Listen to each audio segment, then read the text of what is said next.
आज सबसे पहले आप एक वीडियो देखिए। यह वीडियो हमारे एक दर्शक ने हमें भेजा है। हम इसकी पुष्टि नहीं कर सकते। इस वीडियो की लोकेशन वेरीफाइड नहीं है। यह वीडियो कब रिकॉर्ड हुआ यह भी वेरीफाइड नहीं है, लेकिन इस वीडियो में जो एजेंडा है वो पूरी तरह से वेरीफाइड है।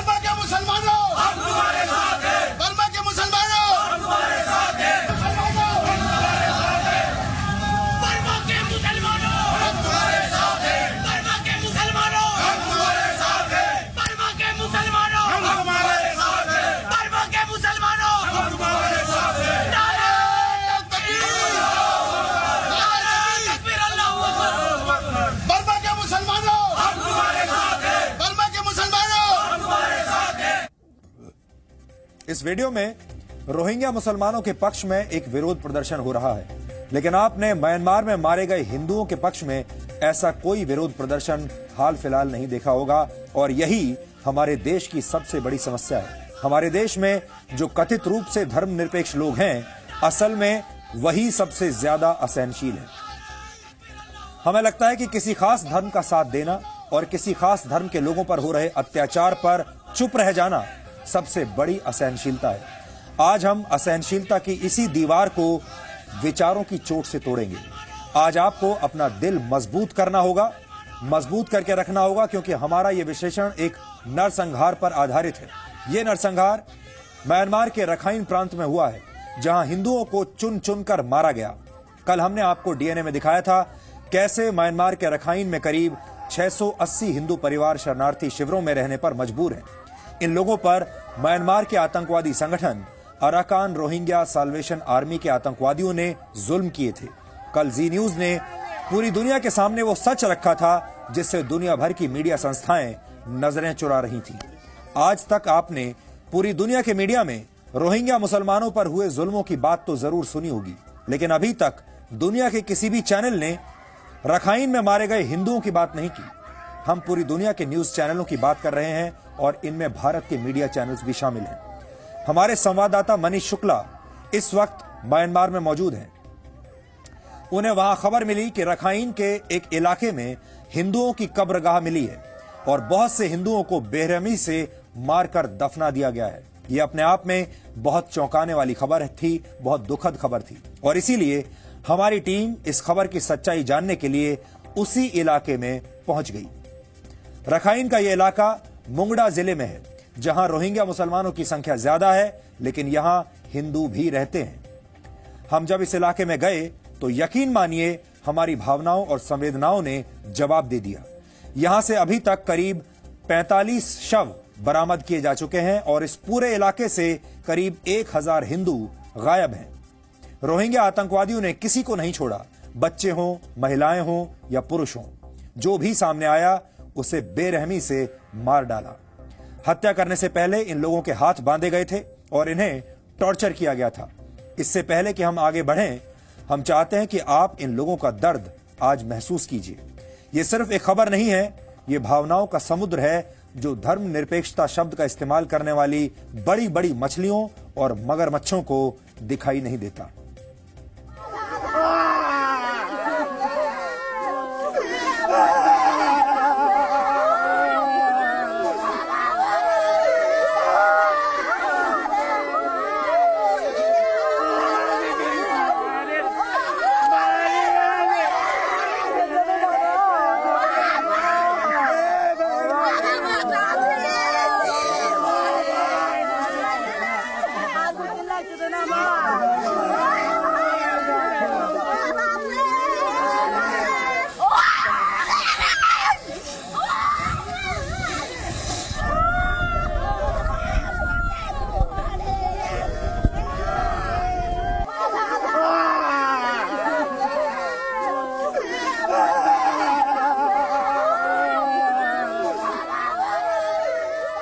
हमारे संवाददाता मनीष शुक्ला जब इस इलाके में पहुंचे तो ये महिलाएं कैसे रोने लगी आपने इन तस्वीरों में देखा। हालात बहुत भावुक करने वाले थे। ये लोग स्थानीय भाषा का इस्तेमाल कर रहे थे। हमें बहुत सारी बातें समझ में नहीं आ रही थी, लेकिन दर्द और संवेदनाओं की भाषा पूरी दुनिया में एक जैसी हो सकती है। और आप इन तस्वीरों को देखने के बाद अपने घरों में बैठे बैठे भी इस बात का अंदाजा लगा सकते हैं कि ये लोग क्या कहना चाहते हैं, इनका दर्द आपसे क्या कहना चाहता है, ये कैसी मदद आपसे चाहते हैं और इनकी भावनाएं क्या हैं। इन लोगों के दर्द ने हमें भी बहुत भावुक कर दिया। ये बंगाली मार दिया है, उसकी माँ बाप पिता माता मार दिया है। वो ये भी बोल सकता है, हिंदी भी नहीं बोल सकता। पूरे परिवार को मार दिया गया है। क्या नाम है इनका, क्या नाम है? उसकी नाम सपना है। सपना के पूरे परिवार को मार दिया गया है। ये बंगाली मार दिया है, उसकी माँ बाप पिता माता मार दिया है। वो ये भी बोल सकता है, हिंदी भी नहीं बोल सकता। पूरे परिवार को मार दिया गया है। क्या नाम है इनका, क्या नाम है? उसकी नाम सपना है। सपना के पूरे परिवार को मार दिया गया है। ये बंगाली मार दिया है, उसकी माँ बाप पिता माता मार दिया है। वो ये भी बोल सकता है, हिंदी भी नहीं बोल सकता। पूरे परिवार को मार दिया गया है। क्या नाम है इनका, क्या नाम? आज सवाल यह है कि 45 लाशों की चीख पूरी दुनिया के मीडिया को अब तक सुनाई क्यों नहीं दी। इन तस्वीरों की वजह से ही हमें यह कहना पड़ रहा है कि बस अब बहुत हो गया, अब शालीनता की हदें तोड़नी होंगी। आज हमें अपना गुस्सा जाहिर करना ही पड़ेगा।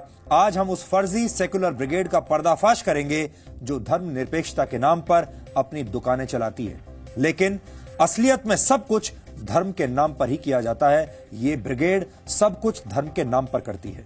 इस पूरी बात को ठीक से समझाने के लिए आपको यह पता होना चाहिए कि हमारे संविधान में सेकुलर शब्द का क्या महत्व है और क्या मतलब है, क्योंकि इसी शब्द का दुरुपयोग पिछले 70 साल से हमारे देश में हुआ है। जब संविधान लिखा गया था तब उसमें सेकुलर या पंथ निरपेक्ष शब्द नहीं था। देश में इमरजेंसी के बाद 1976 में 42वां संविधान संशोधन हुआ और संविधान की प्रस्तावना में सेकुलर यानी पंथ निरपेक्ष शब्द जोड़ा गया। संविधान में तो सेकुलर शब्द का अनुवाद पंथ निरपेक्ष किया गया है, लेकिन इसे बाद में धर्म निरपेक्ष कहा जाने लगा और इसी धर्म निरपेक्ष शब्द पर विवाद है। इसीलिए इन दोनों शब्दों के सही अर्थ जानना आज पूरे देश के लिए बहुत जरूरी है, क्योंकि यह संविधान आपका है। धर्म को हम अंग्रेजी में रिलीजन कहते हैं और पंथ को अंग्रेजी में सेक्ट कहा जाता है। अब देखते हैं कि संविधान में पंथ निरपेक्षता की क्या परिभाषा है। भारतीय संविधान में कहा गया है कि अलग अलग विश्वासों और पंथों को मानने वाले लोग कानून और सरकार की नीतियों के समक्ष एक समान हैं। किसी से भी पंथ के आधार पर कोई भेदभाव नहीं किया जा सकता। अब आपको समझ में आ गया होगा कि धर्म निरपेक्षता और पंथ निरपेक्षता में क्या फर्क है और सेकुलर शब्द के असली मायने क्या हैं। अब आप समझ गए होंगे कि कैसे देश के नेताओं ने आपको धर्म निरपेक्षता शब्द का इस्तेमाल करके हमेशा भ्रमित किया। हमारी आज की रिपोर्ट उन लोगों को नाराज कर सकती है जो धर्म निरपेक्षता के नाम पर आप सबको पिछले 70 वर्षों से गुमराह कर रहे हैं, लेकिन उनके नाराज होने से हमें कोई फर्क नहीं पड़ता। हम अपनी खबर और सच्चाई के साथ ऐसे ही आगे बढ़ते रहेंगे। पूरी दुनिया में म्यांमार में हो रही हिंदुओं की हत्या पर कोई चर्चा नहीं हुई, कोई रिपोर्टिंग नहीं हुई।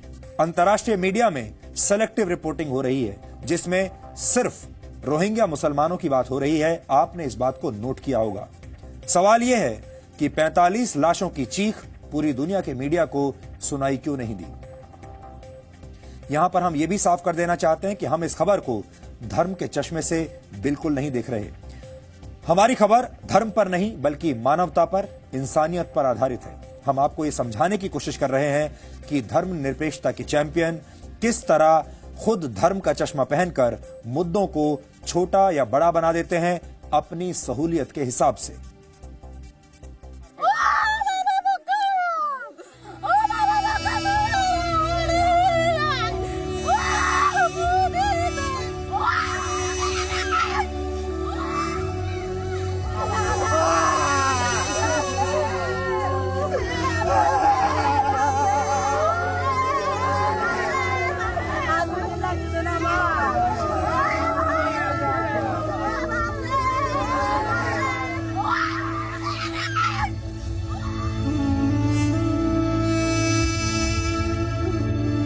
यहाँ रुकना और यहाँ ये देखना ये आसान नहीं है, क्योंकि जब आप बच्चों के चेहरे देख रहे हैं, बच्चों की बॉडीज देख रहे हैं, औरतों के हाथ पैर देख रहे हैं बांध के, उनको किस जमीन में डाल दिया गया, तो ये अपने आप में बहुत दर्दनाक है। और जिस तरीके से लोग रो रहे हैं, जो पीड़ा फैली हुई है,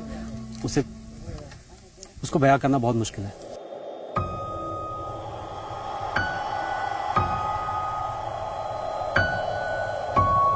कल हमने आपको म्यांमार के रखाइन प्रांत में आतंकवादियों के जुल्म से बचे हुए हिंदुओं को दिखाया था। कल हमने आपको बताया था कि कैसे रखाइन के कई गांवों में हिंदुओं को चुन चुन कर मारा गया और उन्हें वहां से भगा दिया गया।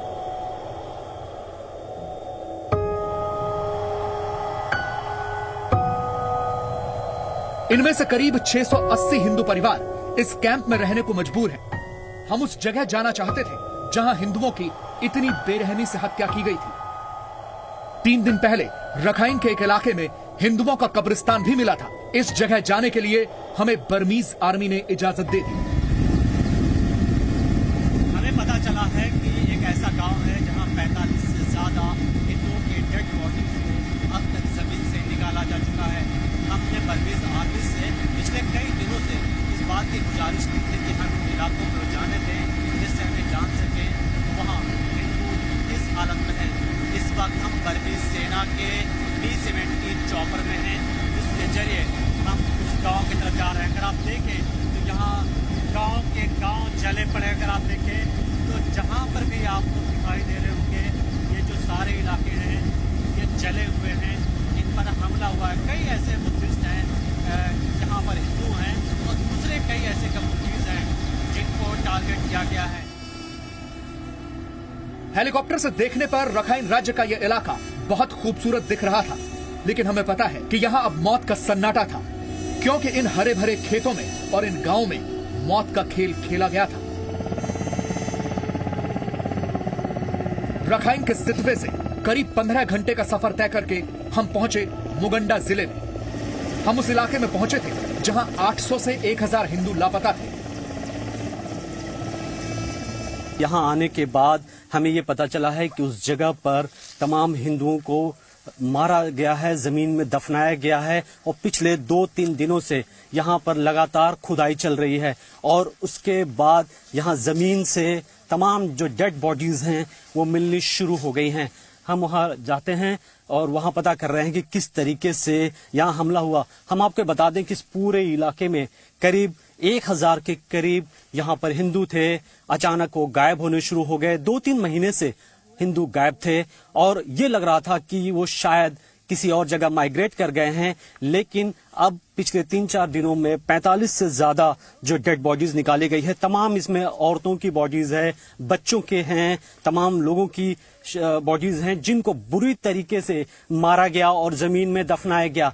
हम उस जगह चल रहे हैं क्योंकि काफी ज्यादा वहां बदबू फैली हुई है और लोग इंतजार कर रहे हैं मदद की, राहत की। बर्मीज आर्मीज की तरफ से ये हमें परमिशन दी गई कि हम उस गांव को कवर कर सकते हैं, उस गांव को दिखा सकते हैं। पहली बार उन्होंने किसी भी पूरी जो यहाँ लोकल मीडिया हो या इंटरनेशनल मीडिया हो, उन्होंने सिर्फ जी मीडिया को अलाउ किया है उस जगह तक जाने के लिए, ताकि हम वहां जाएं और देख सकें क्या हालत है।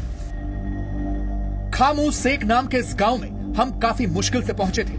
यह गांव कभी हिंदुओं की आबादी वाला गांव हुआ करता था, लेकिन आज लाशें बिखरी हुई थी। यहाँ की हिंदू आबादी को रोहिंग्या आतंकवादियों ने चुन चुन कर मारा है। हम लगातार हिंदुओं की खोज कर रहे हैं। इस वक्त हम खामोक शेख में हैं। हमने मास्क इसलिए पहना हुआ है क्योंकि जिस तरीके से यहाँ बॉडीज निकल रही हैं, काफी यहाँ पर दुर्गंध फैली हुई है। हम लोगों से बात करते हैं, ये खामोक शेख के हिंदू हैं, हम इनसे जानने की कोशिश करते हैं हुआ क्या था, क्या हुआ था यहाँ पर। यहाँ पर जिस मुस्लिम रहा, जिस बंगाली रहा, हम लोग की हिंदू की हमला कैसे, ये हमला कैसे के टाइम से हम यहाँ पर नहीं है, हम माउंटू पर है। हमारे यहाँ पर मर गया हिंदू सब 102 जन लोग। ये यहाँ पर मिला है 45 जन। यहाँ पर माँ बाप, पिता, माता एवं हमारे बेटे हमारे कुछ कर ढूंढ पाया है, सब लोग नहीं पाया, फिर भी हम कोशिश कर रहे हैं, ढूंढ रहे हैं। हमें यहाँ रोती हुई महिलाएं मिली। किसी के पति को मार दिया गया, किसी के बेटे को तो किसी के भाई को। इन लोगों ने किसी तरह अपनी जान बचाई। इन लोगों से बात करते हुए भाषा की समस्या तो थी, लेकिन संवेदनाओं और दर्द की कोई भाषा नहीं होती। दर्द किसी भी भाषा में महसूस किया जा सकता है। अमासाई में हिंदू बस्ती 17 बस्ती था। हम एक ऐसे वो जब बांग्ली मुसलमान हो रहा एक ऐसे क्या कर हमला कर से मार काट पहले से। यहाँ देखते हैं औरतों से हम मिलते हैं। ये तमाम हिंदू औरतें हैं जो यहाँ पर बची हुई हैं। इनमें से किसी को हिंदी आती है बोलने? आपको हिंदी आती है? हिंदी नहीं आती। तो हिंदी नहीं आती है। आप बताइए आपके साथ क्या हुआ? आप बताइए। बाप मर जाएगा, बाप माँ मर जाएगा, बाप मर जाएगा, फुआ मर जाएगा। उसकी बाप, उसकी पिता माता, उसकी भाई, उसकी बेटे मार गई है। ये बंगाली मार दिया है। उसकी माँ बाप पिता माता को बंगाली मार दिया है। वो ये भी बोल सकता है हिंदी में। पूरे परिवार को मार दिया गया है। कुछ यहाँ पे औरतें बची हैं। आपके घर में बाकी लोग कहाँ हैं? क्यों ये जामाइया मर गया, फुआ हारी फेलाई 2-3 जन, जामाई 7 जन। उसकी हस्बैंड को मार दिया गया। उसकी 3 बेटे को मार दिया गया। फूल मिल के साइड मिल के मर गई। ये साइड लोग मर गई। बाल मार दिया। वो उसकी बहन, छोटी बहन की परिवार सब कुछ मार दिया। सबको मार दिया। फुआ को बैठे बाल घूमने के लिए आया था। घूमने के लिए मलेशिया पूजा में उस बेटे यहाँ पोयरा बाजार घूमने आया। उस बेटे मर गई इस पौधे में। वो तो रहने वाले शाह बाजार की है। उस बेटे का यहाँ शाह बाजार की पोयरा बाजार आके घूमने आया। आप बताइए, हिंदुओं को जिस तरह टारगेट किया जा रहा है, हमले किए जा रहे हैं, आप लोग अपने आप को किस तरीके से बचा कर रख रहे हैं? और क्या लग रहा है आपको कि क्या आपको कोई बचाने आएगा यहाँ पर, जिस तरीके से एक-एक करके हिंदू हमले का शिकार हो रहे हैं? यहाँ पर शिकारे हो रहे हैं। पहले से ये बांग्ली रहा, ये मुस्लिम रहा, यही बोल से যে ঘটনা না হোসার আগে কুরবান করবো, হিন্দু নিয়ে কুরবান নিয়ে করবো এটাই বলছে। गुस्सा है कि कब तक हिंदू कुर्बान होंगे, कब तक हिंदू इसके शिकार होंगे? इन लोगों का दर्द देखकर हमारे लिए खुद को संभालना मुश्किल था। समझ नहीं आ रहा था कि म्यांमार के इस हिस्से में इतनी नफरत क्यों फैली है कि इंसान हैवान बन गया। यहीं हमें पता चला कि थोड़ी ही दूरी पर जमीन में गाड़े हुए हिंदुओं के शव मिले हैं, जिनमें पुरुष, महिलाएं और बच्चे भी शामिल हैं। कुछ देर बाद हम आपको हिंदुओं के इस कब्रिस्तान में लेकर चलेंगे। आप हमारे साथ बने रहिए।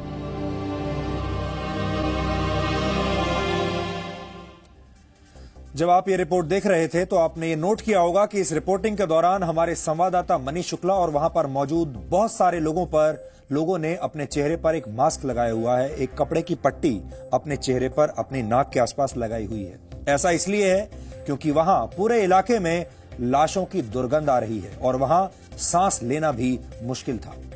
हमारी इस रिपोर्ट का अगला हिस्सा और भी दर्दनाक है।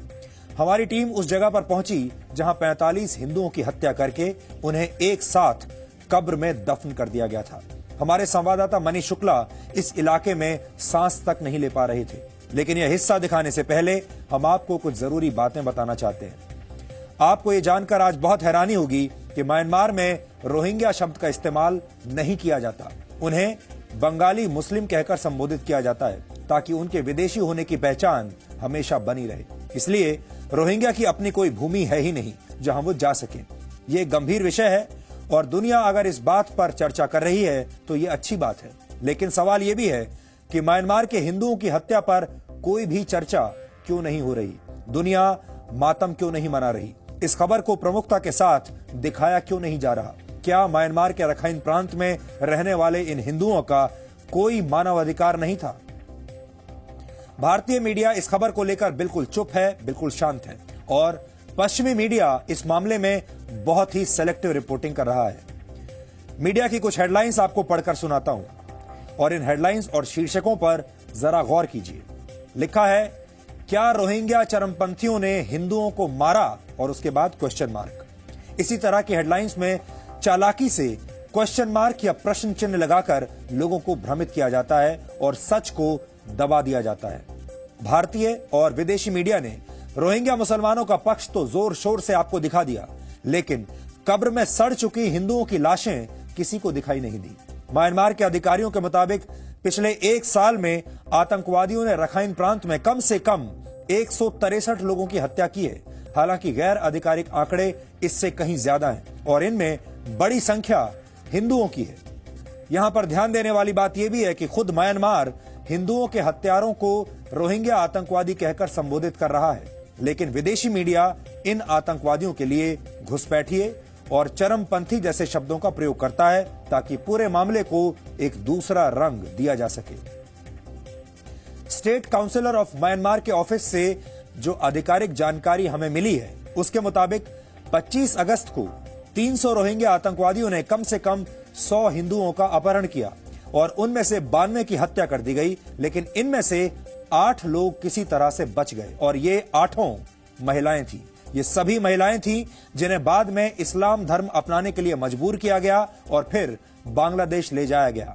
सवाल यह है कि क्या भारत में रोहिंग्या मुसलमानों के लिए आंसू बहाने वालों को इन लोगों की तकलीफ दिखाई नहीं देती, इन लोगों की चीखें उन्हें सुनाई नहीं देती।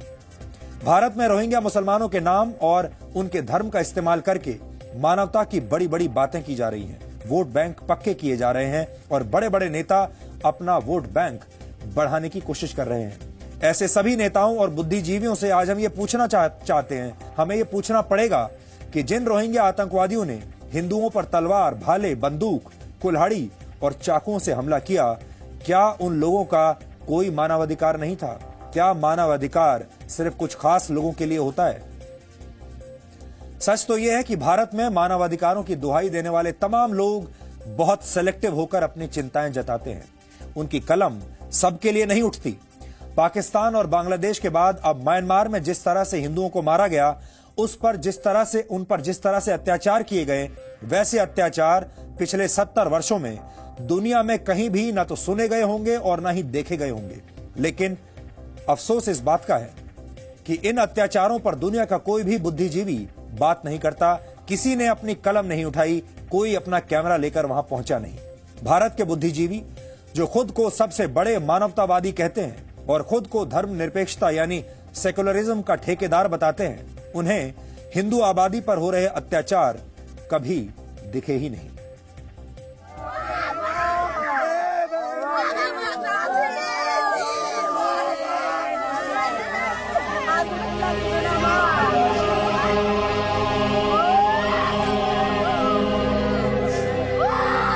इस जगह पर जब खुदाई शुरू की गई, यहाँ पर जो बॉडीज हैं आपने देखी, वो यहाँ से निकलनी शुरू हो गई।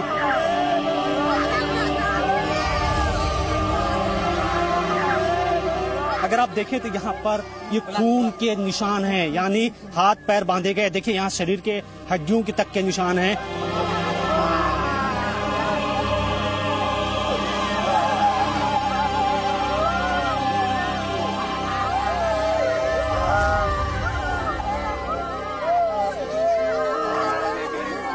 हो सकता है कि कब्रिस्तान तो आपने कई देखे होंगे, लेकिन हमारा दावा है कि आपने पहले कभी हिंदुओं का कब्रिस्तान नहीं देखा होगा।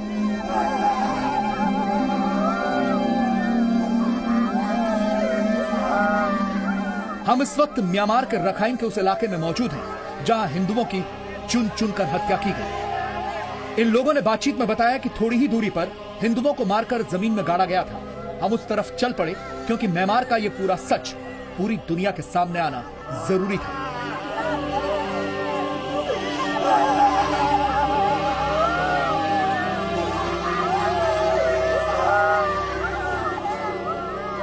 बॉडीज वहां निकाले जा रही हैं, हम चल रहे हैं, तमाम लोग हैं यहाँ। अपने आप को, अपने इमोशन को संभालना बहुत मुश्किल है। ये औरतें हैं, इनके दर्द जो है, जो आवाज आ रही है, हमारे लिए भी ये बहुत इमोशनल मोमेंट है, क्योंकि कई जगह हम गए, कई हमने ऐसे घटनाओं को दिखाई, लेकिन यहाँ जो दर्द है, पूरे के परिवार को मारा गया, खत्म किया गया। आप देखिए यहाँ डेड बॉडीज रखी है, यहाँ वो सारे लोग हैं जिन्हें मारा गया है। हम उस जगह पर पहुंच गए जहां हिंदुओं के सड़े गले शव रखे हुए थे। लाशें सड़ चुकी थीं और चारों तरफ बदबू फैली हुई थी। हमारे साथ साथ ये महिलाएं भी पहुंची और अपने लोगों के शव देखकर बुरी तरह से रोने लगे।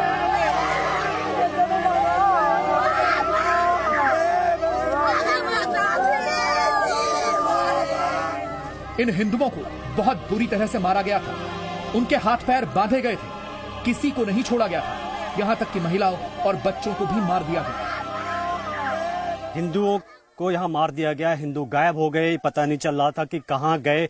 2-3 महीनों से यहाँ अजीब सी हालात थी, लेकिन इस जगह पर जब खुदाई शुरू की गई, यहाँ पर जो बॉडीज हैं आपने देखी, वो यहाँ से निकलनी शुरू हो गई। तमाम हिंदुओं को मारा गया और इस जमीन में दफना दिया गया। यहाँ हर तरफ आप जहाँ जाएंगे यहाँ निशान है उस चीज के। यहाँ देखें, यहाँ पर भी खुदाई की गई और इस खुदाई में तमाम यहाँ पे डेड बॉडीज निकली। यहाँ पे जो लोग हैं वहाँ जब उन्होंने खुदाई करनी शुरू की, मारा गया। एक बिल्कुल सुनियोजित तरीके से, एक प्लान तरीके से हमला हुआ। अगर आप देखें तो यहाँ पर ये खून के निशान हैं, यानी हाथ पैर बांधे गए। देखिए यहाँ शरीर के हड्डियों के तक के निशान हैं और उनको बुरी तरीके से खींच कर ले जाया गया उस जगह तक जहां पर ये हमले को अंजाम दिया गया। पूरे खून के निशान हैं जहां पर यह हमला किया गया। यह हालात देखकर हमारे लिए ही भावनाओं पर नियंत्रण करना मुश्किल था। इन लोगों ने तो अपनों को खोया था। इन लोगों के जख्म एक बार फिर हरे हो गए। लोग डरे सहमे हुए हैं। हालांकि यहाँ पे जो पुलिस म्यांमार की आर्मी है वो यहाँ पर आई है और तलाशा जा रहा है कि क्या हुआ हिंदुओं के साथ। दूसरा एक और एरिया के बारे में हमें पता चला है जहाँ पे और डेड बॉडीज ऐसी हो सकती हैं। हम चल रहे हैं क्योंकि हम बार बार आपसे कह रहे हैं कि पूरे प्लान तरीके से इस हमले को अंजाम दिया गया। जो हमलावर थे वो पूरी बस्ती खत्म करना चाहते थे और पहली बार हम आपको जगहों पर ले जा रहे हैं। हर तरफ बदबू फैली हुई है, काफी ज्यादा बदबू है, हर जगह डेड बॉडीज है और लोग परेशान हैं, औरतें परेशान हैं, बच्चे परेशान हैं कि क्या करें, कहां जाएं। अब इस पूरे इलाके में सेना और पुलिस तैनात है, लेकिन सोचिए जब इन हिंदुओं पर आतंकवादियों का कहर टूटा होगा तो उन पर क्या बीती होगी।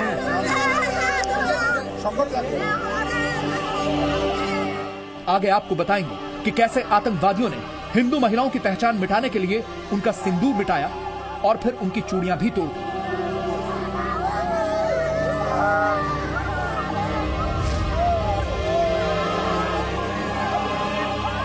रखाइन की हिंदू आबादी पर हुए जुल्म सितम के सबूत कुछ ही देर में आपको दिखाएंगे। आप हमारे साथ बने रहिए।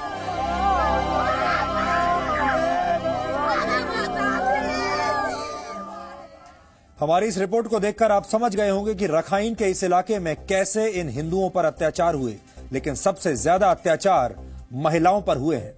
यूनाइटेड नेशंस ने इसी वर्ष एक रिपोर्ट जारी की है जिसमें कहा गया है कि कैसे अलग अलग देशों में सक्रिय आतंकवादी संगठन न सिर्फ महिलाओं को अपनी सहूलियत के हिसाब से इस्तेमाल करते हैं बल्कि उनके साथ अमानवीय व्यवहार भी करते हैं।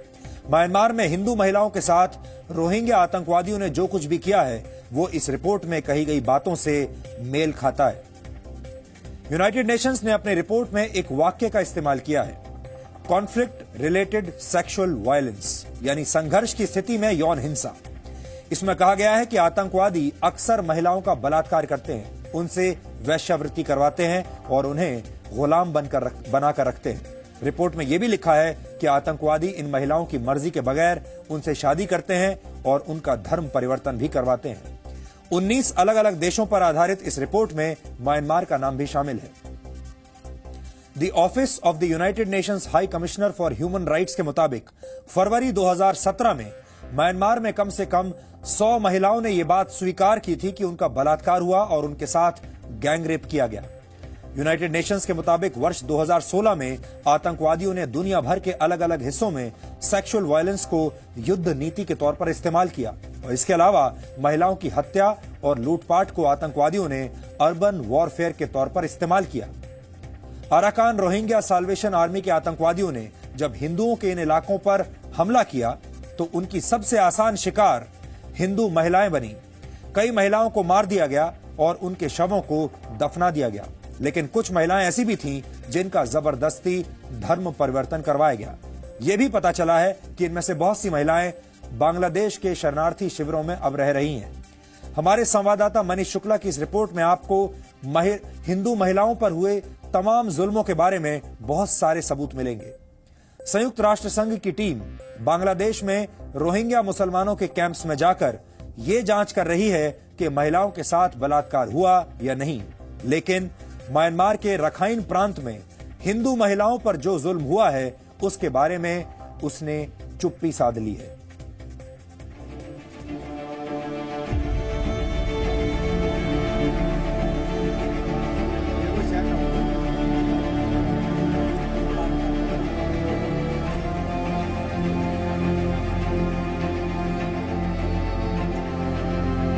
रखाइन के इस गांव में मौत का सन्नाटा पसरा हुआ है।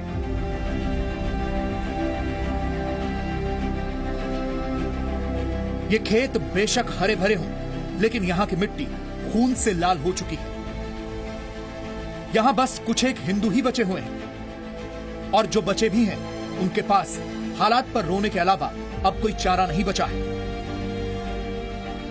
यह राहत की बात है कि अब इन लोगों के साथ म्यांमार की सेना है, लेकिन खतरा अभी भी बरकरार है।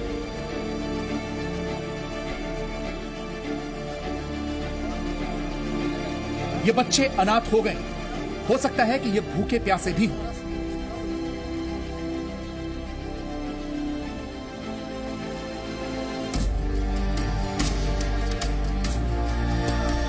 लेकिन आतंकवादियों के जुल्मों सितम की यह कहानी अभी खत्म नहीं हुई है। हम आपको बता चुके हैं कि कैसे इन आतंकवादियों ने पुरुषों, बच्चों और महिलाओं के हाथ बांधकर उनकी हत्या करके उन्हें जमीन में गाड़ दिया।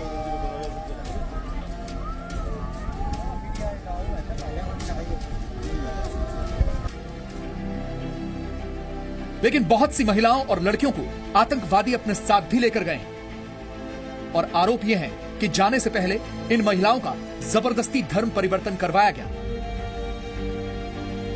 महिलाओं के शरीर पर कोई ऐसा निशान नहीं छोड़ा गया जिससे यह पता चले कि वो हिंदू हैं, और इस बात के सबूत यहां चारों तरफ बिखरे पड़े हैं। यहाँ महिलाओं के सिंदूर को खत्म किया गया, चूड़ियां तोड़ी गई, और यहाँ से जो आतंकी थे, जो यहाँ पर जिन लोगों ने हमला किया था, उन लोगों ने अपने साथ यहाँ की महिलाओं को लेकर के चले गए ताकि ये ना पता चले वो हिंदू महिलाएं हैं। अगर आप देखें तो जिस तरीके से यहाँ पर सिंदूर फैला हुआ है, सिंदूर के निशान मिटाए गए, हर तरफ आप देखें तो यहाँ सिंदूर है। सामान को यहाँ पर जो भी था उसको कहा गया कि वो यहाँ पर फेंकें, और उसके बाद यहाँ पर अगर आप देखें तो चूड़ियों तक को ये तोड़ा गया ताकि कहीं से आइडेंटिटी एस्टेब्लिश ना हो पाए कि ये हिंदू महिलाएं थी। और सारे सबूत मिटाने के बाद, सिंदूर का निशान मिटाने के बाद, वो शायद इन रास्तों से होते हुए जो बांग्लादेश की सीमा है वहां पर जो रोहिंग्या अपने साथ उन लोग को लेकर के चले गए। तो यहाँ पर जो हिंदू हैं उन पर सिर्फ हमला नहीं हुआ, उनके हाथ पैर बांध के काट दिया गया, जमीन में दफना दिया गया, महिलाओं को अपने साथ वो लेकर के चले गए। तो यहाँ जो एक गांव है, यहाँ पर अभी तक सिर्फ उनकी पहचान हो पाई है जो यहाँ डेड बॉडी मिल चुकी है। लेकिन करीब 1000 की ये बस्ती हुआ करती थी, वो बस्ती ही गायब है। आखिर कहाँ चले गए? लगातार हमारी खोज जारी है। हम ये पता करना चाहते हैं। दुनिया बात कर रही है इसमें रोहिंग्या की, हिंदुस्तान में बात हो रही है इलीगल रोहिंग्या की, लेकिन क्या किसी को हिंदुओं की फिक्र है? क्या किसी को हिंदुओं पर हो रहे हमले से कोई फर्क पड़ता है? यहाँ आने के बाद आप मानवता की सारी सीमाएं टूटते दिखते हैं। वो इंसान कितने क्रूर हो सकते हैं, कितने खतरनाक हो सकते हैं, वो अगर आपको देखना है तो आप यहाँ इस रिपोर्ट से देख सकते हैं। लोग बेहद परेशान हैं। उनको लगता है कि जी मीडिया यहाँ तक आया है तो शायद उनकी आवाज पूरी दुनिया को दिखे, पूरे लोगों को पता चले। और यहाँ जो फोर्स है वो भी जिस तरीके से international media one way reporting कर रही है, सिर्फ ऐसा लग रहा है कि एक ही चीज हो रही है। यहाँ सरकार भी चाहती है कि कम से कम हकीकत लोगों को पता चले, और यहाँ बर्मीज आर्मी, बर्मीज पुलिस लगातार हमें उन जगहों पर ले जा रही है।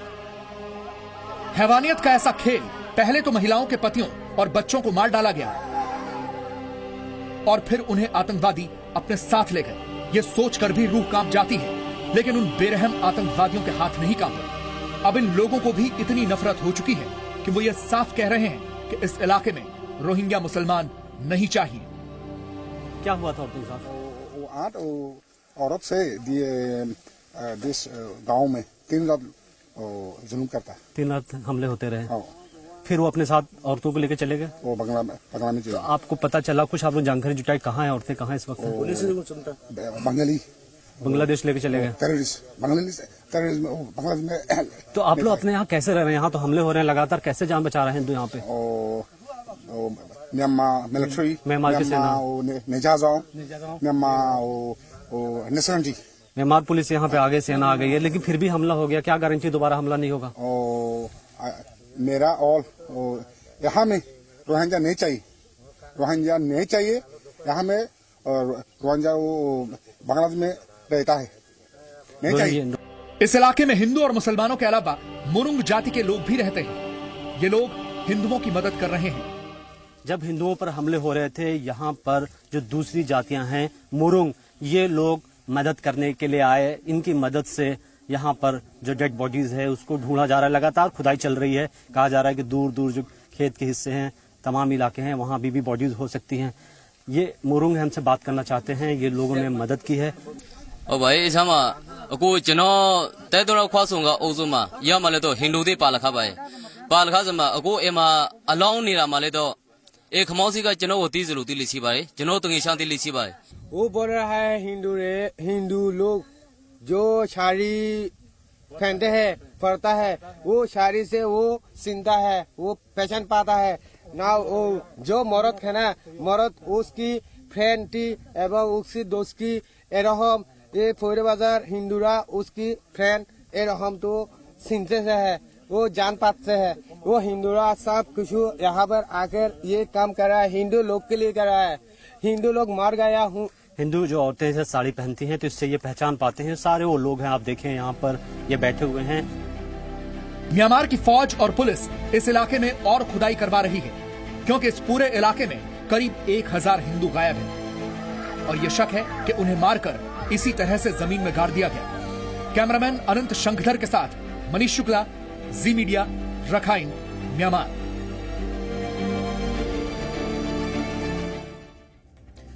वैसे तो पूरी दुनिया की महाशक्तियां सैटेलाइट की तस्वीरों से ही यह पता लगा लेती हैं कि कितने घरों में आग लगी है और कितने लोग मारे गए हैं, कितना नुकसान हुआ है, आतंकवादियों की क्या मूवमेंट है, किसी दूसरे देश की सेनाएं क्या कर रही हैं, कहां जा रही हैं, नॉर्थ कोरिया में परमाणु परीक्षण कहां हो रहा है, किस देश के पास कितने परमाणु हथियार हैं, किस देश के पास केमिकल वेपन्स हैं। ये सब कुछ टेक्नोलॉजी की मदद से इस दुनिया की महाशक्तियां कभी भी पता लगा लेती हैं। लेकिन हिंदुओं की सामूहिक कब्रों के बारे में किसी को कोई जानकारी नहीं मिली। हमारे देश के मीडिया के लिए हनीप्रीत और गुरमीत राम रहीम की प्रेम कहानियां ज्यादा बड़ी खबर है। हमारे देश का मीडिया इस बात से ज्यादा चिंतित है कि हनीप्रीत कब पकड़ी जाएगी। इसलिए देश के असली मुद्दे मीडिया के जरिए कभी भी आप तक पहुंचते ही नहीं। हमारे देश का मीडिया हनीप्रीत को ढूंढने के लिए नेपाल तक पहुंच जाता है, लेकिन म्यांमार जाकर एक बड़े नरसंहार पर रिपोर्टिंग करने की फुर्सत किसी को नहीं मिलती। हम मीडिया को तो नहीं बदल सकते, लेकिन आप तो अपने आप को बदल सकते हैं, और यही आपसे आज हमारी अपील है। आज आप इसके बारे में सोचिएगा जरूर।